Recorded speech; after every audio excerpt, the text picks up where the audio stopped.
A maioria de nós, após um dia de serviço árduo, deseja apenas nada menos do que um merecido descanso, e era isso que o xerife Robert Crowder desejava no fim da tarde do dia 21 de julho de 1972. Mas antes que pudesse descansar, ele recebeu uma ligação de um de seus policiais do condado de Martin.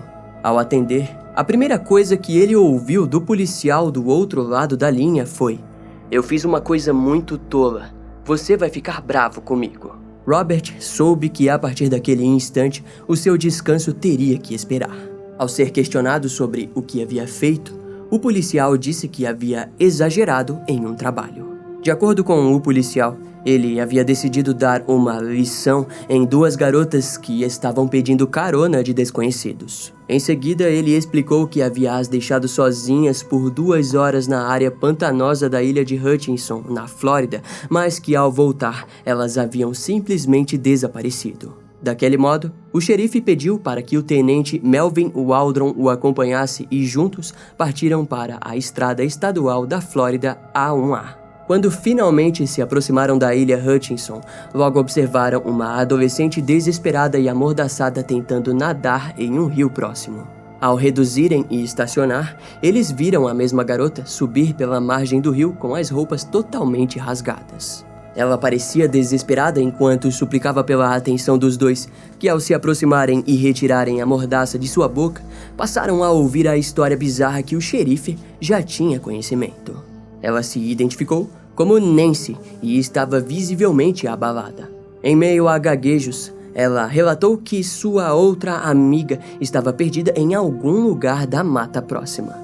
No mesmo instante, as buscas rapidamente começaram, mas logo eles souberam que um caminhoneiro local havia encontrado a outra garota cambaleando pela floresta e prestado ajuda. Além do mais, ambos já estavam no gabinete do xerife do condado de Martin e esperavam pelo retorno dos 2 oficiais e de Nancy.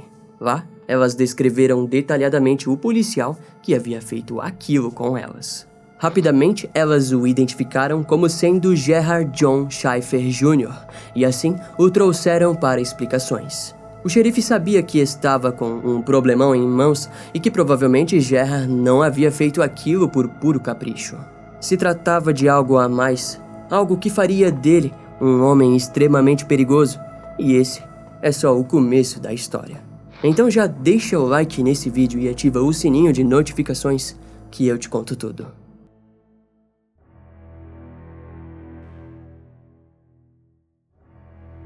No gabinete do xerife do condado de Martin, Nancy Ellen Trotter, de 18 anos, e Paula Sue Wells, de 17, relataram o que haviam vivido na tarde daquele dia. De acordo com elas, o policial Gerard havia as encontrado pedindo carona no dia 20 de julho. Quando ele parou a viatura, não havia nada o que temer, ou pelo menos foi o que pensaram ao aceitarem a carona. Elas disseram que tinham como destino a cidade de Stuart. Durante a viagem, as garotas contaram que Gerard frequentemente retornava ao assunto sobre o quão perigoso era pegar carona com desconhecidos. Ao deixá-las na cidade, ele prometeu que no dia seguinte poderia as levar para o outro objetivo da dupla, a Praia Jensen. Tanto Nancy quanto Paula aceitaram rapidamente a proposta e assim concordaram que se encontrariam na Avenida East Ocean às 9h15 da manhã do dia 21 de julho de 1972. Dito e feito. Na manhã seguinte, lá estava Gerard. No entanto, ele não se apresentou com a viatura e nem com o seu uniforme, o que pareceu estranho para as garotas. Mesmo assim, elas acabaram sendo convencidas de que ele estava trabalhando à paisana e infiltrado. No restante da viagem, Gerard rapidamente pegou outra rota prevista com a promessa de mostrar um antigo forte espanhol da cidade próximo da ilha de Hutchinson. Enquanto fazia aquilo, ele voltou a falar sobre os perigos de pegar carona com estranhos e em como poderiam acabar sendo vendidas como escravas. Foi então que ele parou em uma floresta remota, próximo a um galpão em ruínas. Lá, sob a mira de uma arma, as garotas foram algemadas e amordaçadas. Depois, Gerard pegou uma das garotas e a levou até uma grande árvore perto do rio Indian, onde ela teve suas pernas amarradas ao tronco. Em seguida, amarrou um laço ao redor do pescoço, que prendeu em um galho próximo, forçando-a a ficar de pé. A outra garota também foi levada e forçada a ficar de pé sobre as raízes grossas da árvore, enquanto uma corda prendia o seu pescoço. Ambas precisavam lutar para que não escorregassem das raízes da árvore e fossem enforcadas. Depois de as preparar, ele havia as informado que as violentaria. No entanto, antes que pudesse fazer alguma coisa, ele acabou recebendo um chamado dizendo para comparecer imediatamente na delegacia. Para surpresa das garotas, Gerard as deixou lá e subestimou a vontade de viver das mesmas. Antes de ir, ele também havia dito para que não tentassem fugir, além de alegar que conhecia alguns homens que teriam interesse em comprá-las. Quando Gerard retornou para a floresta, aproximadamente 2 horas depois, ele percebeu que elas haviam escapado. Em pânico, ele voltou para casa e telefonou para o xerife, explicando o ocorrido. Conforme a explicação de Nancy e de Paula, elas precisaram se contorcer de forma sutil, caso o contrário, perderiam o equilíbrio e cairiam de cima das raízes, fato que resultaria em suas mortes por enforcamento. Depois que finalizaram o depoimento, Gerard foi posto na frente das garotas e assim confirmaram oficialmente que ele era o responsável pelo sequestro.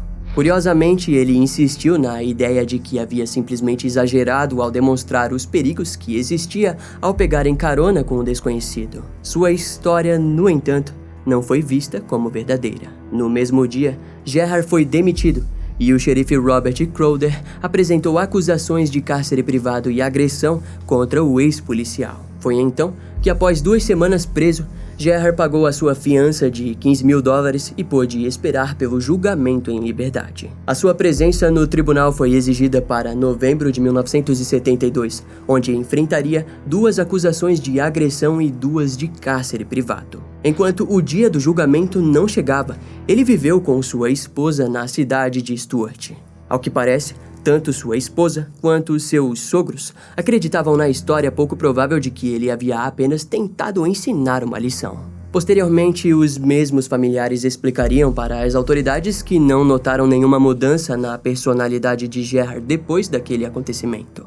Até o seu julgamento, ele conseguiu um emprego em uma conveniência da empresa Quick Chic, e enquanto Gerard supostamente continuava sua vida normalmente em Stuart, a quase 140 quilômetros de lá, na cidade de Fort Lauderdale, no condado de Broward, 2 adolescentes simplesmente desapareceram. Na tarde do dia 27 de setembro de 1972, Susan Carol Placey, de 17 anos, e Georgia Mary Jessup, de 16 anos, jamais seriam vistas com vida novamente. Quando a mãe de Susan, Lucille, foi interrogada pelos investigadores, a mulher contou que havia chegado em casa e dado de cara com a sua filha arrumando o quarto. A parte interessante é o de que ela relatou que havia um homem desconhecido sentado em uma cadeira no quarto ao lado de Georgia.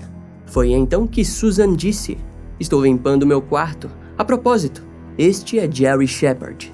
Em seguida, Susan contou de forma empolgada que ela, Georgia e Jerry iriam viajar até as praias de Fort Lauderdale, onde ficariam tocando violão. A mulher não confiou muito no homem, mas Jerry a garantiu que suas intenções eram nobres. Inicialmente, Lucille continuou a se manter receosa de liberar a sua filha, até que ela derramou algumas lágrimas prometendo que apenas daria uma fugidinha de Fort Lauderdale e que manteria contato. Embora Lucille tenha concordado com o plano das jovens, ela não deixou de anotar a placa do carro de Jerry, um Datsun 1969 da cor que ela descreveu como azul esverdeado. Sua filha Susan era uma garota apaixonada por música e que desejava formar uma banda com a sua irmã mais velha, Kristen, enquanto Georgia era uma garota espírita e que possuía curiosidades em assuntos mais profundos, por assim dizer. O trio saiu de carro por volta das 8h45 da noite e Lucille não poderia imaginar que aquela seria a última vez que veria a sua filha com vida. Após 4 dias sem notícias, ela decidiu entrar em contato com Susan, mas a garota simplesmente não atendia o telefone. Lucille decidiu ligar para a mãe de Georgia, Shirley, a qual também não tinha notícias de sua filha. No mesmo dia, ambas as mães compareceram no departamento de polícia de Oakland Park, onde relataram o desaparecimento das garotas. Lucille deu o número da placa do veículo e relatou as características físicas do tal Jerry. Quando os investigadores foram atrás do veículo, descobriram que o dono era um morador de São Petersburgo e o carro não se parecia nem um pouco com um Datsun 1969. Além do mais, o dono do carro não se parecia com a descrição de Jerry. Ao investigarem mais a fundo, descobriram que o único Jerry Shepard, de Fort Lauderdale, tinha álibi consistente e foi rapidamente eliminado. Para os investigadores, ficou claro que ele havia dado um nome falso e que havia forjado a placa do carro. Enquanto as investigações se mantinham firmes, as autoridades consideraram o evento como um caso isolado e seria questão de tempo para que as investigações perdessem a força. No dia 26 de outubro de 1972, então, cerca de um mês após o desaparecimento de Susan e Georgia, outras 2 garotas desapareceram na vila de Lauderdale by the Sea, cerca de 40 minutos de Fort Lauderdale. As 2 jovens eram Mary Alice Briscolina, de 14 anos, e Elsia Lina Farmer, de 13 anos. Elas haviam sido vistas pela última vez pegando carona de um motel em direção a um restaurante na rodoviária Commercial Boulevard, também conhecida como Florida 870. Quando os amigos de Mary Alice foram interrogados, eles revelaram que ela e Elsie Lina estavam frequentemente indo até um apartamento alugado pela irmã mais velha do namorado de Mary Alice em Lauderdale by the Sea. No entanto, eles contaram que havia algo suspeito em um dos amigos de Mary Alice, que também frequentemente a visitava. Um tal de Gary Shepard, que havia contado que era um ex-policial da cidade de Wilton Manors, no condado de Broward. Aquela era a única pista dos investigadores que não tiveram sucesso em encontrar o suspeito. Enquanto isso, na primeira semana de dezembro de 1972, Gerhard Schaefer compareceu no tribunal para o julgamento dos sequestros de Nancy Ellen Trotter e Paula Sue Wells, ocorrido em julho daquele ano. Porém, devido ao bom trabalho por parte do seu advogado, Gerhard se declarou culpado de apenas uma acusação. No dia 22 de dezembro de 1972, Gerhard John Schaefer recebeu uma sentença de 1 ano de prisão. Quando a sentença foi dada, o juiz D.C. Smith disse a Gerhard que está além da imaginação do tribunal conceder como você foi um idiota tão tolo e astronômico quanto neste caso. Além do mais, Gerhard havia ganhado a possibilidade de liberdade condicional após 6 meses preso, a qual teria que permanecer por 3 anos supervisionado. Embora tenha sido sentenciado, ele também ganhou o direito de passar o feriado livre e seria levado para a prisão do condado de Martin apenas no dia 15 de janeiro de 1973. Antes de ir para casa, Gerhard disse aos jornalistas, entre aspas, cometi um erro estúpido. Claro, não houve sexo envolvido e ninguém se machucou. Após as férias de fim do ano, na primeira semana de 1973, 2 corpos foram encontrados ao longo da estrada Sunrise Boulevard, na Flórida. A autópsia revelou que se tratava de Mary Alice Briscolina, de 14 anos, que havia sido espancada até a morte. O legista não deixou de perceber em como Mary Alice havia lutado contra o seu agressor, pois a maioria de suas unhas se mostravam quebradas. O outro corpo foi identificado como Elsie Lina Farmer, de 13 anos, e que havia sido morta da mesma forma. Mais tarde, no dia 11 de janeiro de 1973, 2 novas caroneiras de 19 anos voltaram a desaparecer, mas daquela vez mais ao centro-oeste, na cidade de Sioux City, em Iowa. De acordo com as investigações, Colette Mary Goodenough e Barbara Ann Wilcox haviam saído de Iowa com o intuito de chegarem até a Flórida. As últimas aparições das garotas haviam ocorrido na cidade de Biloxi, no Mississippi. Assim como nos outros casos, a polícia logo precisou arquivar o caso devido à falta de pistas concretas. Então, em março de 1973, Lucille Place, mãe de Susan, a primeira garota desaparecida que ainda tinha esperanças de encontrar a filha, descobriu entre as coisas de Susan uma carta do tal Jerry Shepard. Ela e seu marido resolveram ir até o endereço do remetente da carta, na Avenida Martin, número 333, na cidade de Stuart. Para sua surpresa, se tratava de uma rede de apartamentos, e em uma curta conversa com o síndico do prédio, o mesmo relatou que Jerry Shepard havia se registrado sob o nome de Gerhard Schaefer, mas que não residia mais no local. Infelizmente, para o medo de Lucille, o síndico contou que ele também havia sido preso após ser acusado do sequestro de 2 garotas. Durante o retorno para casa, Lucille observava a placa dos carros da cidade e percebeu que todas começavam com 42. Quando percebeu que os investigadores poderiam ter anotado errado o número da placa, ela e seu marido foram imediatamente em direção ao departamento de polícia. Assim que os investigadores procuraram pelo número que Lucille havia anotado, eles rapidamente chegaram até o Datsun 1969 de cor azul esverdeado, que batia com a descrição da mulher. Daquele modo, foi visto que o carro estava no nome de Gerhard Schaefer, morador da cidade de Stuart, no condado de Martin, e o início da placa do seu carro era 42 e não 4, como achavam desde o início das investigações. Naquela altura, o suspeito já estava pagando pelo sequestro de julho de 1972, e quando os investigadores foram o questionar, Gerhard negou qualquer envolvimento e negou ter se encontrado com Susan ou Georgia. No entanto, Lucille não desistiria, e o identificou como sendo o mesmo homem que havia visto em sua casa no último dia que havia visto a sua filha viva. De frente ao caso, as autoridades perceberam que haviam coisas que elas não sabiam sobre Gerhard, o que significava que seus passos deveriam ser analisados cautelosamente. E para aquilo, eles precisariam retornar ao passado do suspeito e entender quem realmente era Gerhard John Schaefer. Gerhard John Schaefer nasceu no dia 26 de março de 1946 na cidade de Neenah, em Wisconsin. Ele era filho de Gerhard John e Doris Mary Schaefer.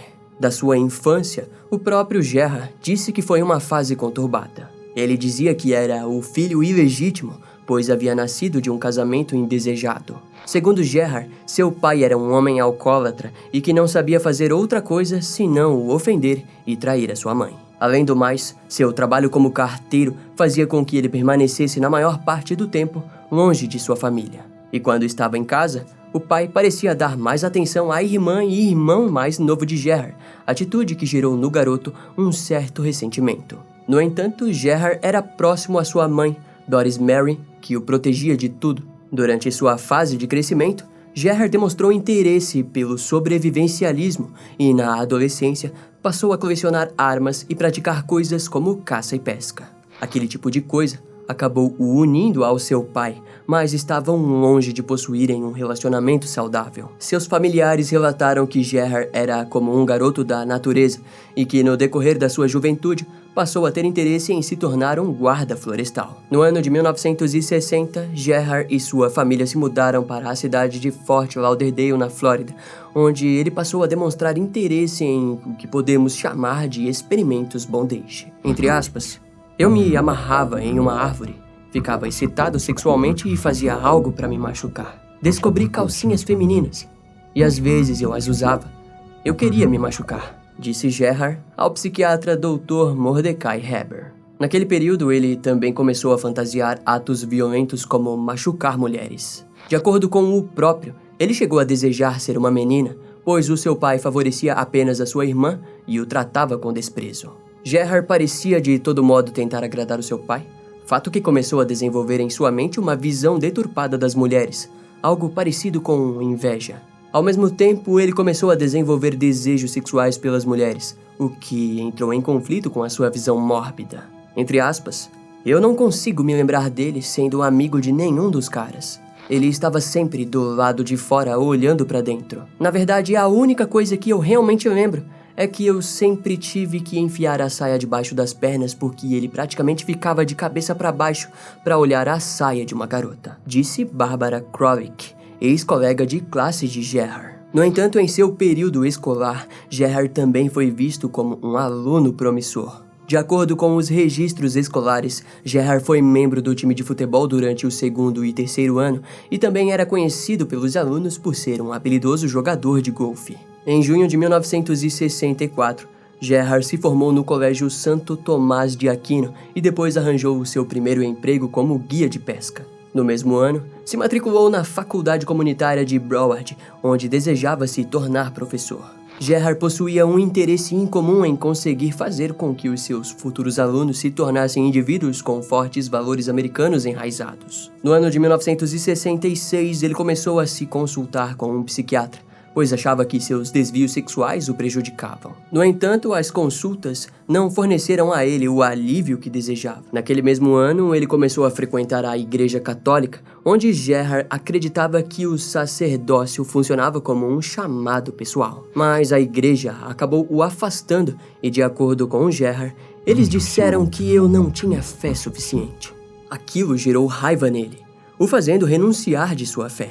Enquanto estava na faculdade, ele conheceu uma garota chamada Martha Louise Fogg, a qual namorou por 2 anos. Juntos, eles passaram por alguns movimentos hippie, até que em dezembro de 1968, finalmente se casaram. O casal, mais tarde, se mudou para sua casa própria em Fort Lauderdale, onde o relacionamento foi por água abaixo. De acordo com as fontes, Martha não suportou a ausência frequente de Gerhard, que saía para caçar e que exigia dela sexo a todo momento. No mesmo ano, ao concluir os seus estudos, Gerhard solicitou uma bolsa de estudos para a Universidade Atlântica da Flórida na cidade de Boca Raton, onde iniciou seus estudos para obter um bacharelado em educação. Em março de 1969, Gerhard começou sua fase de estágio e se candidatou na escola secundária Plantation. No dia 23 de setembro daquele ano, ele começou seus estágios como professor de geografia. Contudo, no dia 7 de novembro de 1969, Gerhard foi demitido após discutir com seu superior. De acordo com o mesmo, ele tentava impor seus próprios pontos de vistas morais como algo a ser seguido. Entre aspas, eu disse a ele, quando ele saiu, que era melhor ele nunca me deixar ouvir falar de sua tentativa de conseguir um emprego com qualquer autoridade sobre outras pessoas, ou eu faria qualquer coisa que pudesse para impedir. Disse o supervisor Richard Goodhart. Depois do fracasso, Gerhard tentou se candidatar em outra escola de Boca Raton, mas sem sucesso. Foi somente em março de 1970 que ele conseguiu outro estágio. No dia 2 de abril de 1970, Gerhard começou um estágio na escola secundária de Stranahan. Lá ele foi duramente criticado devido ao seu comportamento e por possuir um nível de conhecimento geral muito abaixo do esperado.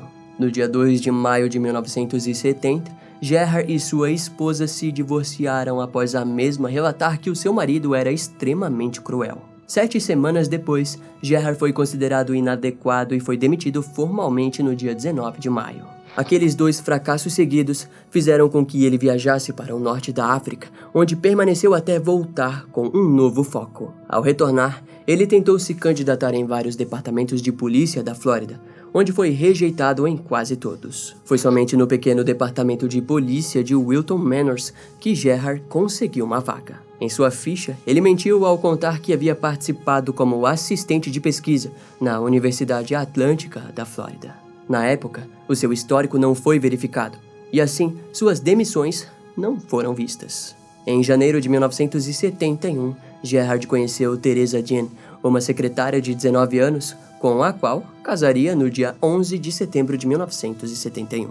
Aquele casamento seria considerado mais tarde como algo bom, pois Teresa concordava com as exigências sexuais de Gerhard, e também porque amava pescar. Em setembro de 1971, Gerhard, aos 25 anos, foi formalmente introduzido como patrulheiro no Departamento de Polícia do Condado de Broward. No entanto, em março de 1972, após uma operação em uma casa de drogas, seu desempenho foi reportado como abaixo do esperado. Mais tarde, o departamento descobriu que Gerhard possuía a estranha atitude de parar motoristas mulheres e pegar suas informações. Depois, ele telefonava para elas a fim de flertar. Após sua demissão do departamento de polícia de Wilton Manors, ele começou a procurar por um novo lugar. Até que no dia 23 de junho de 1972, Gerhard começou a trabalhar no departamento de polícia do condado de Martin. Mais tarde, foi descoberto que ele havia forjado uma carta de recomendação do departamento de polícia de Wilton Manors,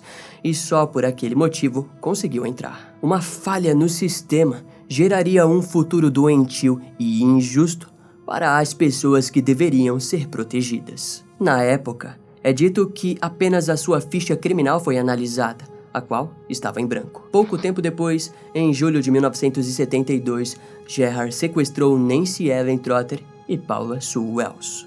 Ele considerou o ato como um erro tolo que resultou na perda de sua carreira e liberdade. Após ser sentenciado, no início de 1973, Gerhard foi surpreendido quando as autoridades vieram questioná-lo sobre o desaparecimento de Susan Carol Place e Georgia Mary Jessup, de 17 e 16 anos. Aquilo faria com que ele fosse conectado a um crime hediondo, fazendo com que Nancy e Paula passassem a ser consideradas sortudas por terem escapado de um assassino em série. No dia 1º de abril de 1973, um catador de latas de alumínio junto ao seu filho descobriram restos decompostos dentro de um buraco cavado no Parque Oak Hammock, em Port St. Lucie, na Flórida. Quando o local foi isolado, os peritos forenses perceberam que as árvores ao redor do buraco estavam arranhadas, o que indicava que a vítima havia sido amarrada e lutado para se desprender. No local foi determinado que haviam 2 corpos, e em um deles foi encontrado uma calça jeans com um patch do Roadrunner, já o outro estava completamente nu. Entretanto, perto do buraco foi encontrada uma pilha de roupas escondidas em uma vegetação rasteira. Ao que parece, animais selvagens haviam sido os responsáveis por parte dos corpos estarem espalhados e longe um do outro. De qualquer maneira, ficou evidente que o autor do crime havia usado um facão para desmembrar as vítimas e as decapitar. Uma delas possuía um ferimento de bala no maxilar inferior, que foi identificada como sendo disparada por uma pistola calibre 22. No local foi observado que as árvores apresentavam marcas que nitidamente significavam que as vítimas haviam sido penduradas. Em uma delas, também foi visto as siglas JJ, esculpidas em uma árvore onde foi encontrado marcas de facão e fibras de roupas. Mais tarde, o Dr. Richard Souviron, do Departamento Médico Legal do Condado de Dade, identificou os corpos como sendo Susan Carol Place e Georgia Mary Jessup. Daquela forma, conectaram diretamente as siglas esculpidas ao criminoso Gerhard John Schaefer, que, quando soube do achado, contratou o advogado público Elton Schwartz. As semelhanças entre os sequestros que Gerhard havia feito eram nítidas, e assim o condado de Broward e o de Martin pediram por mandados de buscas para a residência e veículo de Gerhard. No mesmo dia, Lucille Place identificou novamente Gerhard John Schaefer como o sequestrador e então assassino de sua filha. No dia 6 de abril de 1973, o gabinete do xerife do condado de Martin aplicou o mandado na casa de Gerhard. No local, foram encontrados 2 dentes humanos em uma cápsula de plástico, facas, armas e uma fronha branca manchada de sangue que pareciam ter tentado lavar. O cunhado do criminoso apareceu na polícia com a bolsa de camurça de Georgia Mary Jessup, que havia sido dada para a esposa de Gerhard, Teresa Jean, pelo próprio criminoso. De acordo com o cunhado Henry Jean, Gerhard havia tentado fazê-lo se livrar do item, pois poderia ser usado para inventar algum tipo de prova contra ele. No dia seguinte, foi a vez do departamento de polícia do condado de Broward vasculhar a casa da mãe de Gerhard. Lá, foram encontradas joias femininas e mais de 100 páginas de escritas onde o criminoso detalhava os seus crimes. Também foram encontrados os pedaços de documentos de Colette Goodenough e Barbara Wilcox, que estavam desaparecidas desde janeiro de 1973, uma semana antes de Gerhard ser enviado para a prisão do condado de Martin. Entre os itens do criminoso, foi encontrado um pedaço de jornal sobre o desaparecimento de Carmen Hallock, uma garçonete que havia sido sequestrada dentro de sua casa em fevereiro de 1969. Além do mais, algumas joias de Carmen foram encontradas em meio a outras joias, e mais tarde, um dente de ouro foi identificado como também pertencendo a ela. Outra folha de jornal trazia a notícia de Lig Bonadis, que havia desaparecido em setembro de 1969 e que futuramente teria seus restos encontrados somente em 1978. Curiosamente, ela era a vizinha de Gerard, que na prisão relatou que ela o provocava ao ficar nua na frente da janela. Uma de suas joias também foi encontrada no meio de suas coisas num quarto de visitas na casa de sua mãe. Mesmo assim, porém, seria impossível conectá-lo com o crime. Algumas joias também conectavam Gerard ao desaparecimento de Mary Briscolina, de 14 anos, que havia desaparecido junto a Elsie Farmer, de 13 anos, em outubro de 1972. No entanto, naquela altura, a causa da morte das garotas foi dada como indeterminada e, assim, não haviam provas para abrir uma acusação contra Gerard. Algumas revistas pornográficas foram confiscadas e pelo menos 37 imagens Polaroid foram encontradas, onde foi visto fotos de mulheres desconhecidas sendo enforcadas ou mutiladas. Infelizmente, as fotos foram propositalmente tiradas de forma que não fosse possível as identificar. Em algumas fotografias, era nítido o próprio Gerard vestindo roupas de suas vítimas e simulando o seu próprio método em si mesmo. Entre os pertences, foi localizado uma carta datada do dia 20 de julho de 1971, onde um homem de Brunswick East, na Austrália,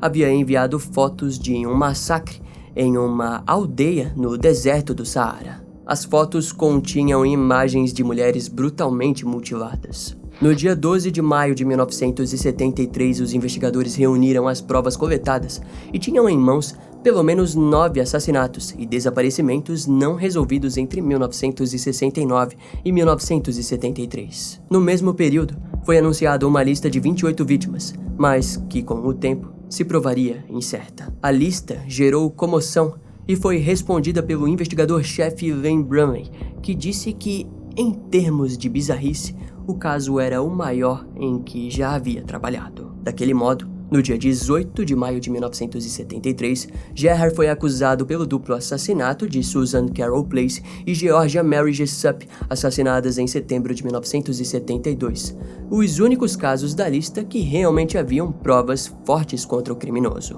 Em seguida, Gerard foi enviado para o Hospital do Estado da Flórida, em Chattahoochee, onde passaria por exames psiquiátricos. Os resultados o descreveram como um homem que sofria de paranoia, psicose e desvio sexual agudo e que se via como um eliminador de mulheres que considerava imorais. Mesmo assim, foi considerado apto a ser julgado. Entre aspas, há evidências de sentimentos paranoicos consideráveis, hostilidade e raiva, que explodem com um pouco estresse. Nota-se que os examinadores anteriores viram esse paciente como apresentando um distúrbio de caráter. Além disso, parece haver uma vida de fantasia muito ativa. Ele é considerado uma pessoa muito perigosa, tanto para si mesmo quanto para os outros, disse o Dr. Benjamin Ogburn no dia 20 de junho de 1973 no pré-julgamento.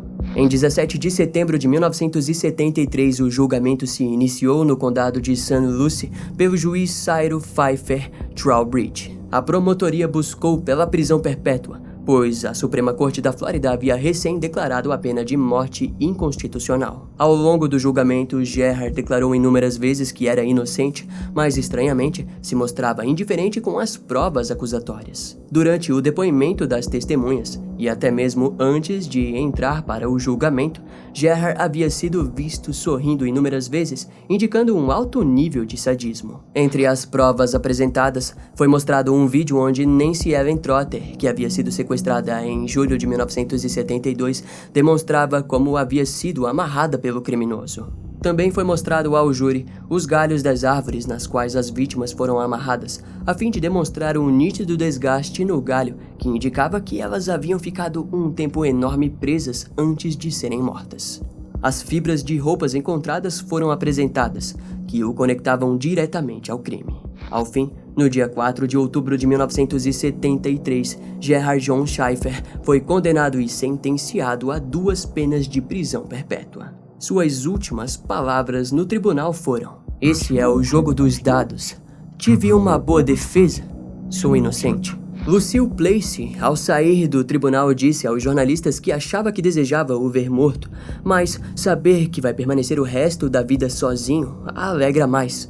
contanto que ele não esteja livre nas ruas novamente. No ano de 1974, Gerhard recorreu à sua condenação, que foi rejeitada. Na prisão, Gerhard não se adaptou bem e era visto como um informante da polícia, além de ter sido posto em confinamento várias vezes após violar as regras da prisão. Ele também tentou fazer com que pessoas curiosas com o seu caso mandassem para ele roupas íntimas femininas. Em boa parte do seu tempo preso, Gerhard também investiu na escrita, onde tentou criar um novo gênero que se chama ficção matadora, onde, segundo ele, não glorificaria a violência, mas permitiria que os leitores entendessem os atos de assassinatos e necrofilia. Em janeiro de 1977, os restos mortais de Colette Mary Goodenough e Barbara Ann Wilcox foram encontrados e o local possuía as mesmas marcas nas árvores, mas infelizmente a causa da morte foi inconclusiva. Daquele modo, não foi feita nenhuma acusação formal a Gerhard John Schaeffer.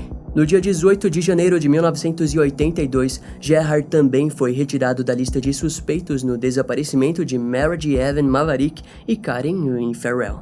Em 1993, Gerhard processou os autores Sondra London, Colin Wilson, Michael Newton e o ex-agente do FBI Robert Hasler por terem chamado ele de assassino em série.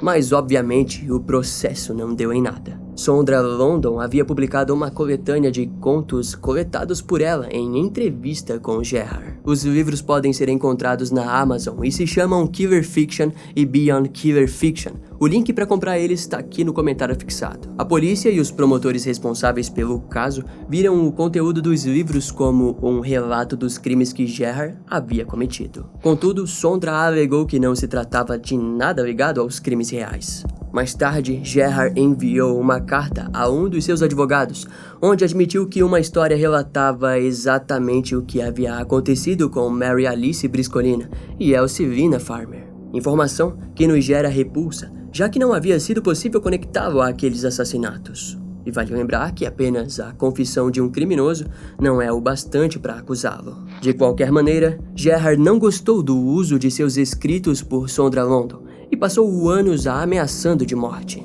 No entanto, no dia 3 de dezembro de 1995, Gerhard John Schaeffer foi esfaqueado até a morte em sua cela. De acordo com as autoridades, o responsável pela morte foi o preso Vincent Faustino Rivera, que havia matado o homem após uma briga sobre quem havia recebido o último copo de água quente. Em 1999, Vincent foi condenado a 53 anos e 10 meses de prisão pela morte de Gerhard. Mas, como ele já pagava por prisão perpétua devido a um duplo homicídio em 1990, aquilo soou apenas como mais um acréscimo na sentença já infinita do preso. Algum tempo depois, os guardas informariam que, na verdade, Gerhard havia sido morto após compartilhar às autoridades informações importantes de um preso. Ao saber da morte de Gerhard, o juiz Cyrus Trowbridge comentou: ele finalmente conseguiu a sentença de morte que merecia, mas que não pôde ser dada. Infelizmente, no momento da morte de Gerhard, haviam investigadores do condado de Broward que lutavam para apresentar novas acusações de assassinato contra o criminoso. A luta para aquilo tinha como objetivo principal a justiça e para garantir que ele não fosse liberado sob nenhuma circunstância. Em 2009, Robert Crowder, o xerife que havia trabalhado ao lado do próprio Gerhard, realizou um anúncio público onde um dos oficiais disse: "As vítimas de homicídio não são as únicas vítimas. As vítimas também são as famílias. As vítimas também são as forças da lei que trabalham nesses casos. Nenhuma dessas pessoas que trabalharam nisso nunca mais foram as mesmas." De acordo com o ex-agente do FBI Bill Hagerty, que havia estudado o caso de Gerhard nos anos 80, entre aspas, "o criminoso é um dos mais doentes. Se eu tivesse uma lista dos 5 principais, que incluiria todos os assassinos em série que entrevistei em todo o país, ele definitivamente estaria entre os 5 primeiros." O número final de vítimas é oficialmente desconhecido, afinal, muitas mulheres que desapareceram na região jamais foram encontradas. Na prisão, Gerhard contou que havia cometido seu primeiro assassinato aos 19 anos de idade em 1965. Nesse ano de 2022, as autoridades de Palm Beach disseram que Susan Gale Poole, desaparecida em 1972, também é uma provável vítima de Gerhard.